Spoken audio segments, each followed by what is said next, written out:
Well, hello there and welcome back to the very latest episode of my Love Machine podcast. Now, today, the episode is called Mindful Love, Improving Relationships Through Awareness and Understanding.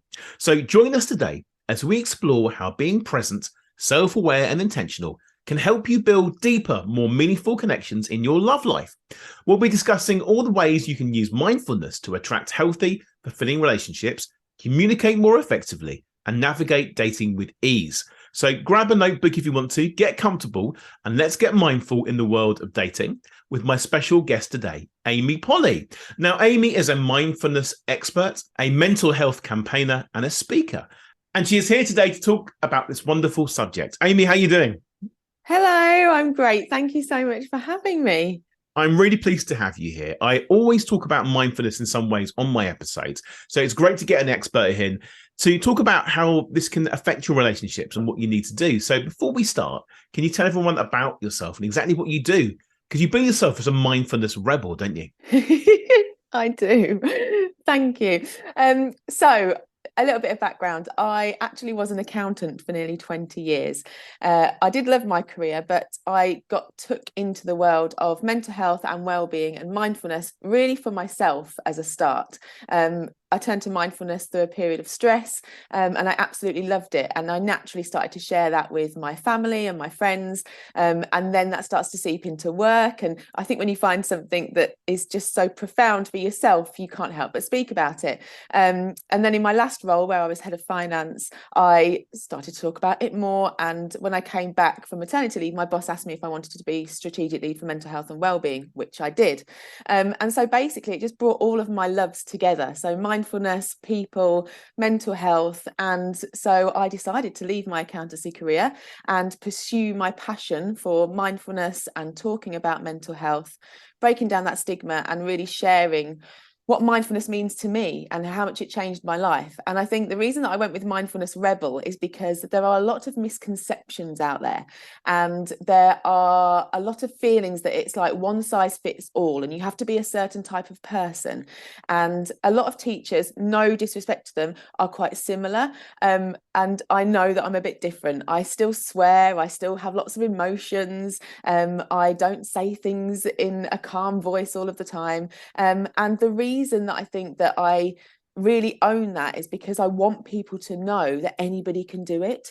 It's not what we have been led to believe it is. And really, it is for everyone. And I really want people to know it is accessible, it is inclusive, and it's pretty magic, actually. Amazing. So what is your definition of mindfulness? So I always have to say the dictionary definition and then mine, just to explain it. So the dictionary definition says paying attention to the present moment with no judgment. Now, when I explain what mindfulness is, my definition of mindfulness is simply awareness. And I think when I say it like that, it helps people to just go, oh, because when you say pay attention to the present moment, the initial reaction is to go, well, the bloody hell do I do that? That's not it. That if it was that easy, I'd be doing it. Whereas if I say it's awareness, it's noticing. Well, we do that all the time, don't we? We've all got awareness. We are aware all of the time. It's about where our awareness is going. We don't have much control over that because we ruminate in our mind. We go to the past, the future, probably on our phones, our computers. We've got other people vying for our attention. And so it's not easy, but we have the ability. Everybody is aware all of the time. And that's how I try to simplify it. What about when you're daydreaming? What if you're driving a car and suddenly you come back a couple of minutes later, thought, I'm here, I am, I'm in the sort of trance-like state. I don't know what I've been thinking about, but I'm back to reality again. Are you still aware at that time? No. So, and by the way, I've started to see some research into mind wandering, which is what that is. So I'm not an expert in that. I will be interested to see more about that. But basically, when your mind is not with you in the moment, and I use that as an example in my teaching, actually, when you drive from A to B and you go, how the bloody hell did I get here? Yeah. And you don't remember, you're on autopilot. So that's the opposite of mindfulness. When you're on autopilot and you can get through your day without really paying attention to anything, that's not being very mindful. And what I always give as an example, because actually it's one of the things that really helped me in the beginning, going through a period of stress and ruminating over things often happened when I was driving, because you get yourself into that really comfortable state of autopilot, and so your mind can really go wherever it wants, as we know, drifts off wherever. And so what I started to do was I noticed that was happening, and then I consciously chose where to put my attention. And it could be as simple as naming what you can see around you, naming a stop sign, naming the color of a fence, naming the trees. And that is mindfulness. That's being present, because you're training your mind to notice the now. Does that make sense? It does completely. The reason I asked the question is I find my mind wanders a lot. I daydream, I think about 100 things at once.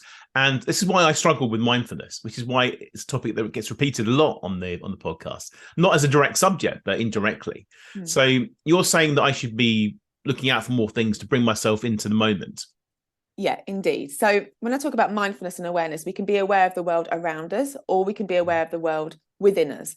Now, something just to mention, if you're on autopilot and you know that you've got lots of these thoughts in your mind and you're thinking about a million different things, now there's nothing wrong with that. If those million different things are good or productive, and then they're not making you feel negative in any way. But often, the reason people that enjoy mindfulness is because they can be more present with the people in their life, and it helps them if some of those thoughts and ruminations are negative, or they're making them feel not so good.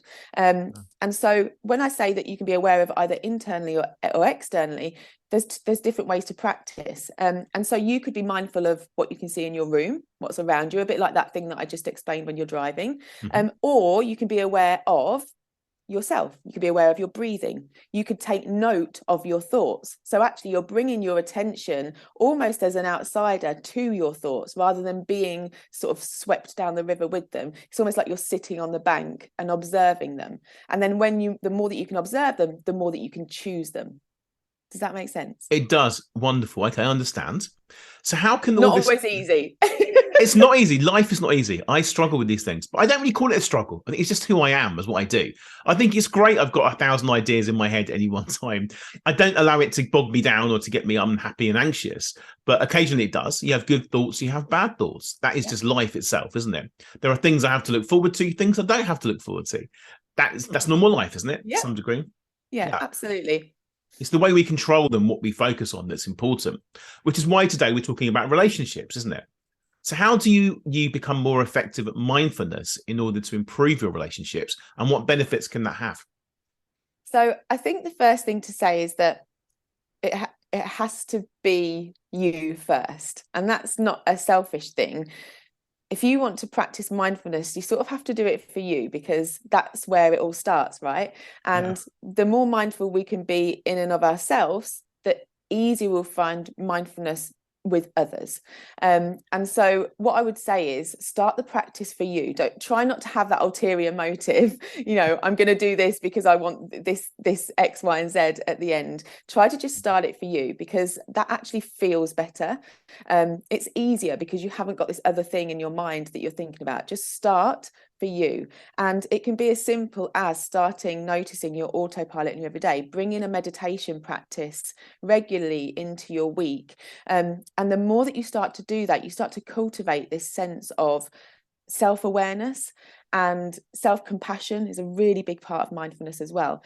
And the more that we can do that for ourselves, the easier it is to do that for others. It's easier to then be aware of the impact we're having on others. It's easier to be aware of how present or not present we are with others. And we know that these things have a huge impact on our relationships. They do.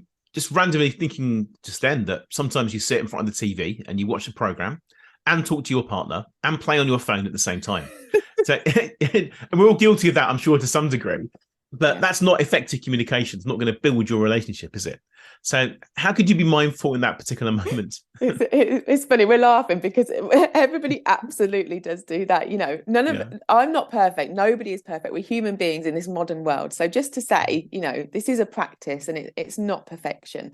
But what I would say is, it's like having a mindfulness practice. You have to make the conscious decision to do that. Like, our brain wants to work how it wants to work. It's super, super quick. and like I said, we're in this modern world. As cave people, we're not actually made for this.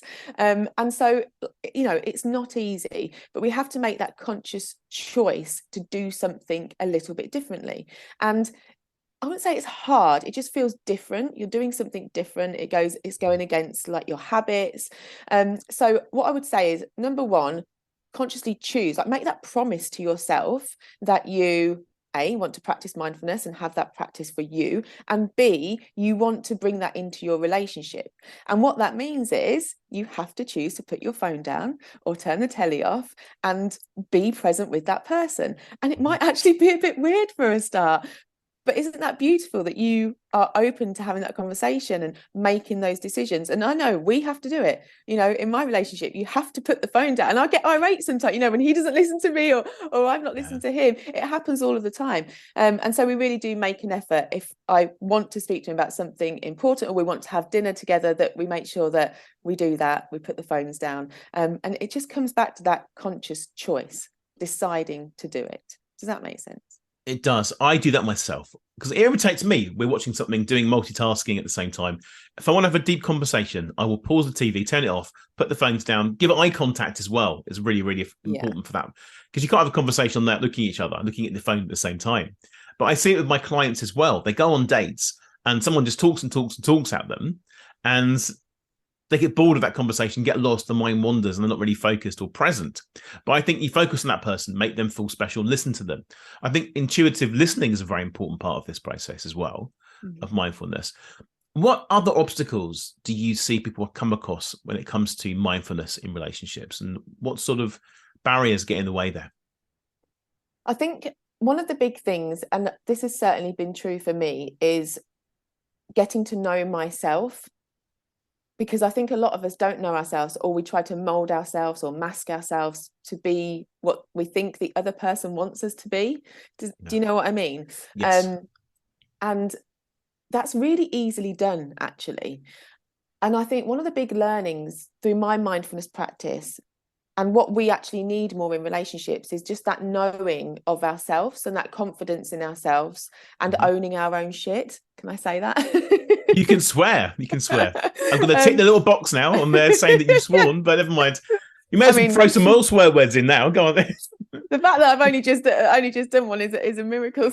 Okay, I'll say that. Yeah, so owning our shit, and that comes from self-awareness, which is a huge part of mindfulness. And I don't think people realize that sometimes. So if we're thinking about mindful relationships, like owning your part in a relationship, and we had this little chat, didn't we, before we did the podcast? And I said, even recently, I've been practicing for years, but even recently, my relationship, I guess, is quite new, really. We're only a couple of years in. And even just in recent weeks, I brought up a conversation after we'd had a little tiff. And I said, I'm becoming more aware of my part in an argument or what's going on. And I want us to talk about it. I want to own that. I want to, admit that this is what I played a role in doing. And I think that's huge, because it allows a different type of conversation. I'm not blaming the other person. I'm not trying to call the other person out. I'm owning my part in it. And then hopefully that encourages the other person to own their part in it. And what you do is you grow together, because you're learning. You're being really self-aware, owning your shit, and doing that together. And actually, that's a really bonding experience, I have to say. That's definitely been my experience anyway. I think I agree. The best relationships always start with yourself, don't they? And becoming self-aware and what you want, and self-confidence and self-love and all these things. But how do you become self-aware? Because how do you do these things? It takes practice. I'm really sorry. There's no like quick fix. But one of the things, so when I start my mindfulness teaching, for example, so when I do an 8-week course, week 1 is all about some of those things that I've already mentioned. Understanding what it is and what it isn't. So knowing that mindfulness isn't just meditation. Mindfulness is about the sense of awareness and presence we have in our everyday. And we actually think about, how the hell do we start to do that? And I just start with that, saying to people, notice all the things you do on autopilot, of which there are many. Notice the things you do on autopilot. Take note of them. And I mean physical things. We have a lot of thoughts on autopilot as well, but physical things. And choose 1 or 2 of those things every day to consciously be present with. So for example, it could be having a cup of tea or brushing your teeth. Simple things that you would be doing anyway. And what I always say to people is, you brush your teeth, there's so many senses that you could really use as an anchor to be present with that thing. I really enjoy brushing my teeth, so it always comes back to this. But you can see yourself in the mirror. Probably you've got a mirror there. You can smell the toothpaste, you can taste it, you've got the sensation of touch, and you've also got the sensation of sound. These are all anchors to bring you to the present moment. So something like brushing your teeth sounds like, really, this is a mindfulness practice. People are always a bit surprised, I think. But yes, anything can be a mindfulness practice. So start with that. And what happens is, it sounds ridiculous, but actually what happens is you start to train your brain to do it. And the more that you train your brain to do it with these everyday things, brushing your teeth, having a cup of tea, walking, doing the washing up, the easier it then becomes to do that with your thoughts, feelings, and emotions.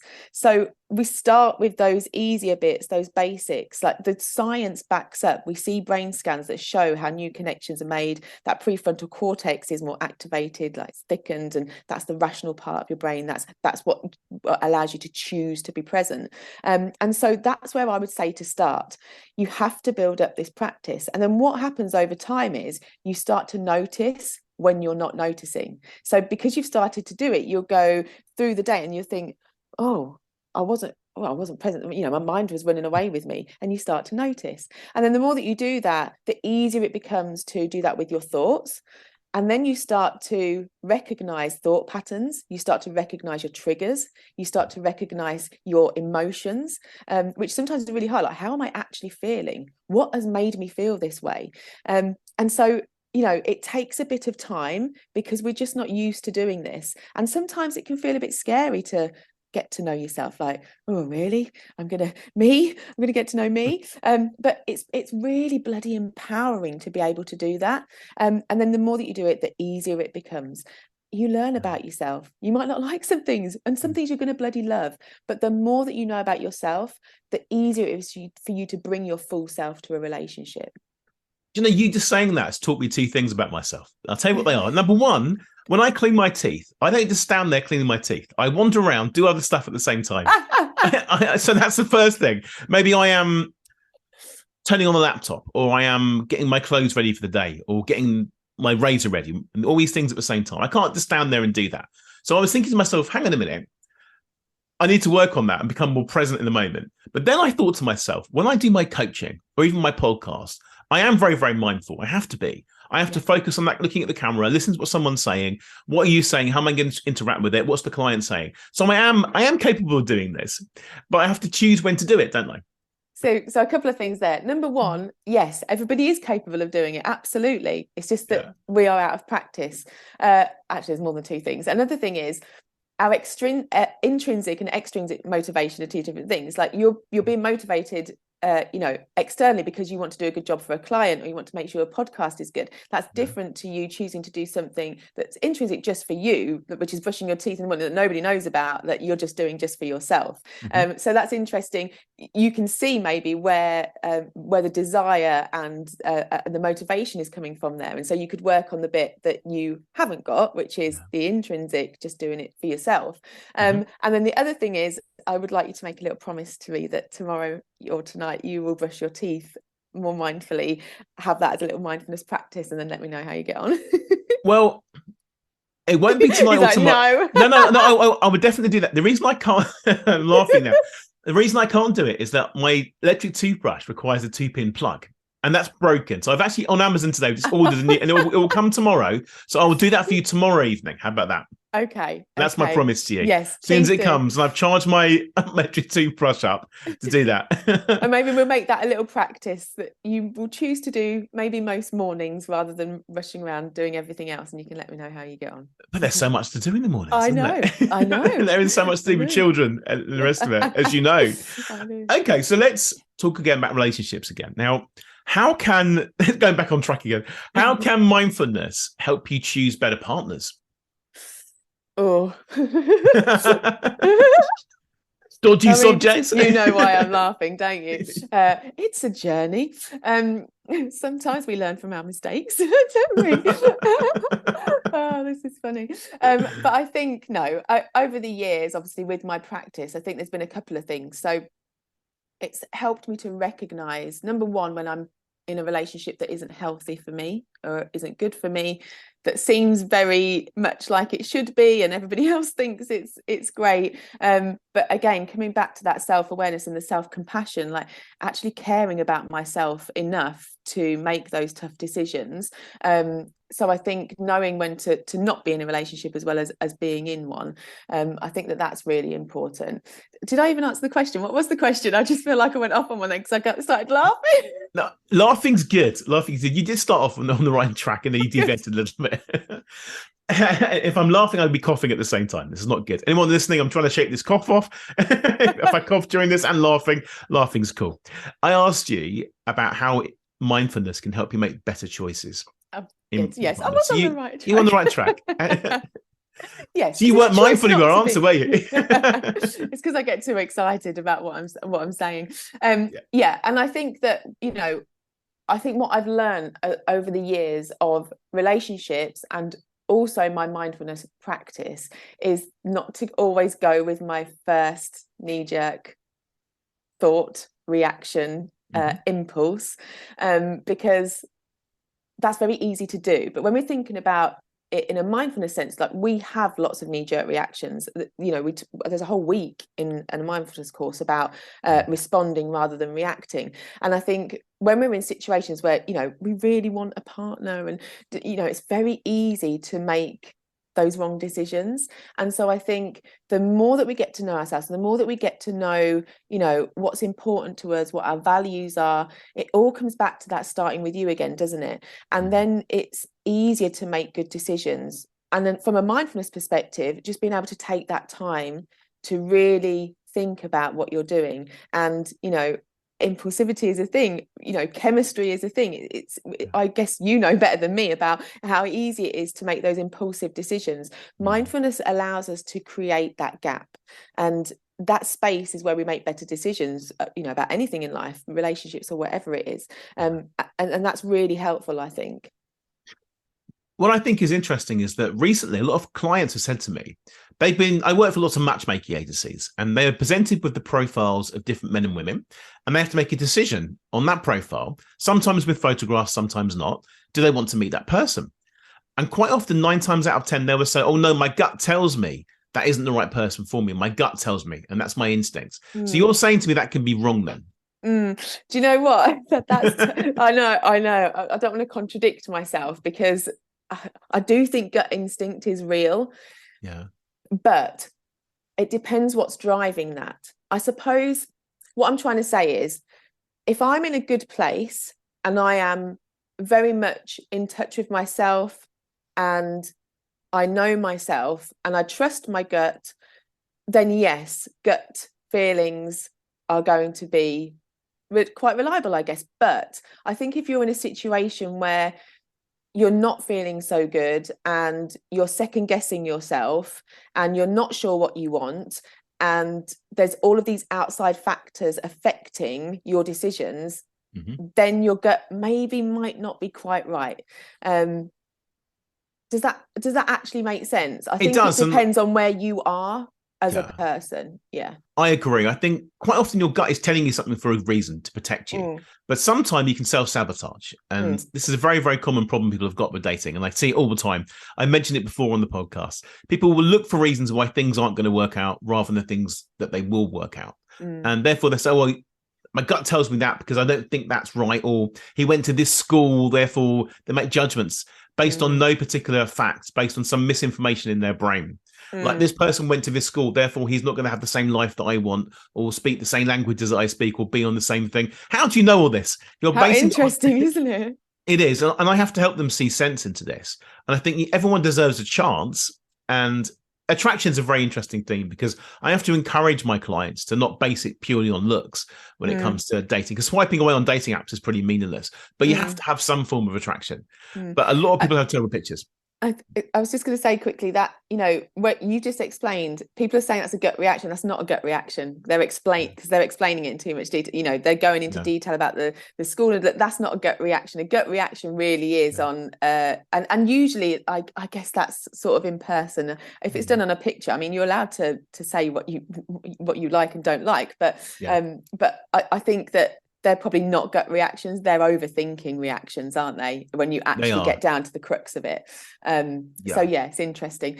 Should I just quickly tell you about where I met my fella, who is Absolutely. the love of my life? I met him on Bumble. Tinder. Tinder. I There you go. did. I did. Yeah. Okay. So how many people did you have to date before you met him? And how did you know that he was the one? So I'm going to be really honest, and he's heard me say this millions of times, and I say it in front of him, and I tell everybody this because it's not what I expected. So I was on Tinder for a bit of fun. I'd been in a long-term relationship. I went on Tinder for a bit of fun. I went in there with no expectations, had some cool dates and a bit of fun, and my now love of my life, we obviously swiped, and I actually thought it was just going to be for a bit of fun. I never expected it. So I don't know if we even had that much opinion. I don't actually even know if I had a proper photo on there. It really was just, annoy, bit of fun, and went in with no expectations. And I think that might have been one of the best things I could ever have done, because I wasn't overanalyzing what it looked like. I wasn't overanalyzing any of these details at all, because I didn't care. I was just going for some fun. And then we met and we sort of hit it off. We just had a brilliant fun together. And then within a matter of a couple of months, we had fallen in love. And I absolutely love him with all of my heart. If I had been overanalyzing everything, I probably wouldn't have swiped. Yeah. That's great advice there. Go into it with no expectations, because just go into it just to have fun. And fun is something I teach people in every session they come to me for the first time. Fun and playfulness are absolutely important, because we are just kids, really, inside, who want to go out and have fun. Yeah. And if dating is too formal, for a formal dinner, sitting there talking about work and all the things you've done in your life, that's the most boring thing ever. Put the fun back into dating, no expectations, and see what happens. Yeah. And you're living proof of that. Yeah, and for our first date, he drove to mine, we walked into town. So I guess that first interaction, it wasn't like we were sat opposite each other. We just had a walk into town, grabbed a couple of beers from the shop, walked back again, and popped a pizza in the oven and sat outside in the sunshine and had a drink and a pizza. Like, it was so not what I guess we think, oh, first date, get ready, because there wasn't that expectation. So yeah, I don't know, the universe works in a funny way, but I definitely think that lack of expectation, and maybe go for something you probably wouldn't on paper, I don't know, but it really worked for us, and it's been great. It does. And be open-minded and go into any sort of relationships. Be mindful of what you want, and go and enjoy it, which is amazing. Yeah. Two more quick questions for you. Actually, one's going to be a longer question, because I want you to do a little meditation for me. We talked about this before, a little exercise perhaps that you can talk everyone through to help them be more mindful in their daily lives. Before we come on to that, do you have any sort of daily rituals and things that you do every day to help you be present and to ground you? Yeah, so I think it depends. I have to say that, because no weeks are the same, are they? And you know what it's like, running your own business and having children and all of that sort of stuff. So we have to be flexible. We can't be so, determined to have a routine, because then when it doesn't work out, we're like, oh, well, I can't do it. I can't do it now. So what I would say is be flexible. It depends where I am and what I'm doing. So what I like to do is my morning toothbrushing, brushing my teeth, and having a shower. I really try to be present in those moments, because I have to do those things anyway. And so I really enjoy having a sort of mindful shower. Some of my best ideas then come in the shower, when I'm really noticing, the water on your skin, and the sound of the shower, and just breathe in and all of that. So those things each day. And then what I try to do is, towards the end of the day, I will just do something that I'm going to share with you now, a little bit of conscious breathing when I'm turning off my laptop. And my other favorite thing at the moment is Lego. So you were saying about playfulness and joy. Mindfulness doesn't always have to be so serious. Well, brushing your teeth isn't that serious, is it? Meditations don't always have to be 20 minutes sitting in silence. It can be what I'm going to share with you now as a starting point. point. You can make a breathing meditation as long as you want. And playing with Lego is really mindful. And the beautiful thing is, you could do that with a partner. I do it with my child. Like, that mindfulness practice is also building connection between me and my little boy, because we do it together. And if it's free imaginative play, we make up a story. How beautiful is that as a mindfulness practice? You're so present. And so I love Lego, especially if I've been on my laptop for hours. You know, I go and sit on the sofa, comfy chair, and get my Lego out and just build some Lego. This week I did a rabbit. And it's just, you know, little things like that. I think there's this massive misconception that a mindfulness practice is just sitting in meditation for 20 minutes every day, you know, and forcing yourself to do it. But the beauty for me is that we have these informal practices that we can do every day. We have practices that we can do with the people that we love, and also, if we can, something like a breathing meditation just solidifies everything. That's like going to the gym for your mind. It just takes it up a little notch. I love the idea of the Lego. I do sort of do that with my kids, but not enough. So now I'm going to increase the amount that I do and just do that. It's a great idea. And even the mindfulness shower. I was laughing to myself when you were saying that, thinking, I don't really think of it that way. I like a shower, have the shower on me and have the sound. I thought I need some sort of guided meditation for that. But I thought, I don't want to be thinking about you doing a guided meditation when I'm in the shower. Completely inappropriate. So go back to Lego again. I think for that. I'm glad you're laughing. I think we'll move swiftly into the meditation, if you'd like to. Yes, Look us through it. absolutely. What we're going to be doing, and what is that? What is that pink thing in your hand as well? I'd like Oh, to know. yes, Yeah. people won't be able to see. So I haven't even mentioned I was late diagnosed with ADHD, and so I have this fidget aid. It almost looks like a little dog toy ring. That's not what it looks like to me, but yeah, and I just use that sometimes if I am on Zoom calls, or if I feel like I've got a lot of energy. It just helps me not to fidget so much or have my hands flailing around everywhere. I need to get one of those myself, I think. It's very calming. It's very relaxing, actually. It's very soothing sometimes. Yeah, That's cool. Thank you for explaining that. you're Let's welcome. go to the meditation. So what I'm going to share with you today is what I call conscious breathing. Now, and we always have our breath, right? And if we're thinking about creating new habits, well, what's better than something that we always have? It's always there. It's not going anywhere. We've always got our breath. We're always breathing. The problem is we don't often notice it, and we certainly don't consciously choose how to breathe very often. And the science shows us that consciously choosing to breathe, elongating the out breath, actually can activate our parasympathetic nervous system, which helps to relax us. So it can be very calming to do this, but that isn't the only aim of mindfulness and meditation, is to make us calm, but that's a nice side effect a lot of the time.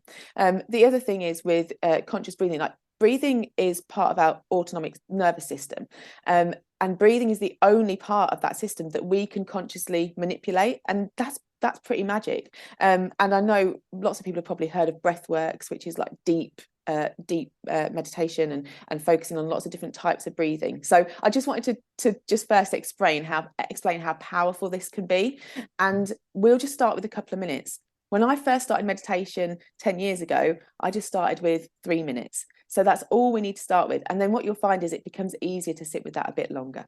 So if we have a shuffle around, and just make sure that you're comfortable. But remember, you don't have to be anywhere special to do this. You can do this when you're sitting on a train. You can do this when you're at work. You can do this when you're somewhere beautiful. It does not matter. But what I try to encourage is that you are sitting up straight and your hands are relaxed in your lap. And then if you can, I always encourage people to close their eyes, just because it helps you to focus. If you can't do that, then you can just lower them to a spot in front of you. And then all we start doing is not changing our breath yet. Just start to notice your breathing. So you're bringing that awareness to this wonderful anchor of your breath.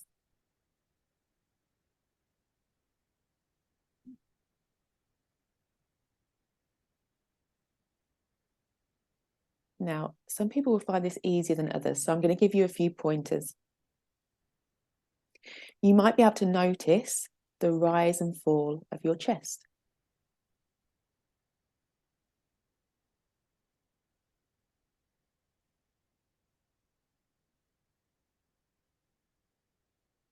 And just feel your lungs and your ribs moving.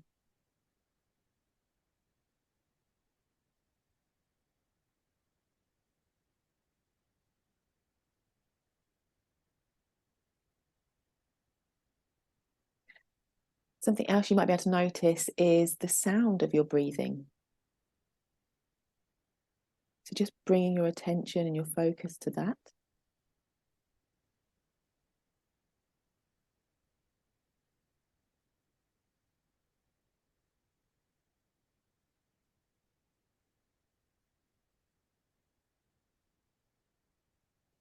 And something else you might be able to notice is the air moving past your nostrils or your lips. Really trying to notice that feeling of the air moving past them.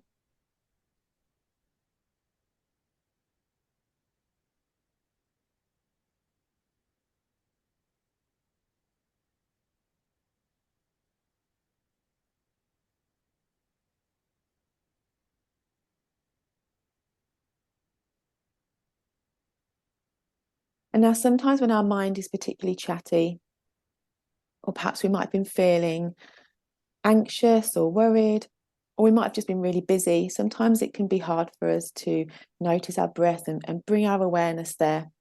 And so what I always suggest is, and because we also know it is good for us physiologically, is to actually count our breathing. So just relax your shoulders. And what I want you to do is, in your own time, take a nice deep breath in for 5 and out for 6.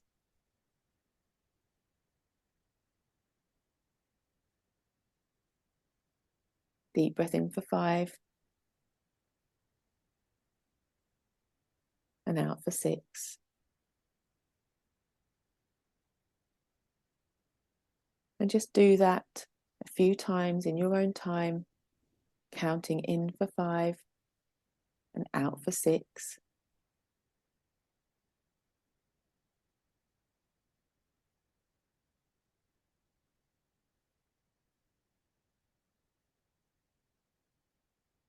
Nice deep breath and really emptying those lungs.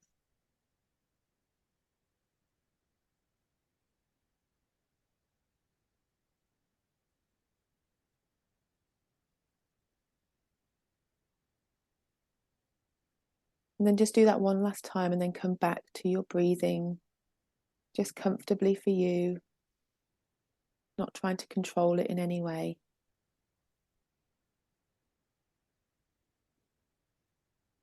Just back to simply noticing the rise and fall of your chest, breathing as you normally would.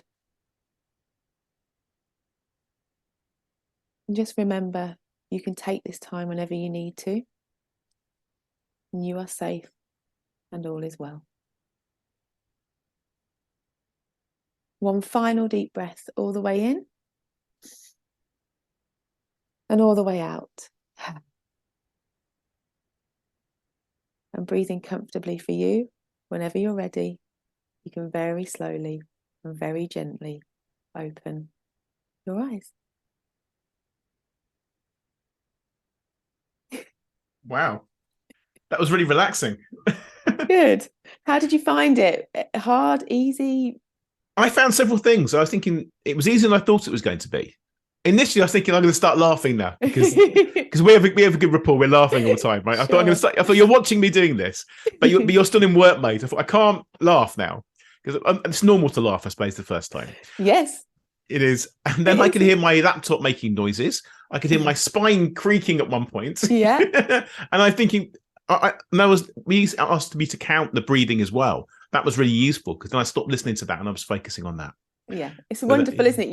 You find what works for you. And I'll just share a couple of things with you, just so people know how sort of normal that is. So I work in schools. I volunteer at a mental health charity. I work with lots of different people. I work in organisations, and it is okay. Like I say to people, this is going to be a bit bloody weird. This is a bit strange. And even to the kids in the week, like they got the giggles, and I let them. I'm saying to them, go on, let your giggles out. Let's have a bit of a lot. And that because that's a normal reaction sometimes, and that's absolutely okay. And then what I would say is, with the counting, really useful, amazing. Even if you're out on a walk and you feel like you've got a particularly chatty mind and you want to be more mindful and you feel like you want to calm, like you can just count your steps, and that's something that kids will find easy, like just counting your steps and feeling the weight of your feet on the floor. And you can even count your breathing, like you just count from 1 to 10.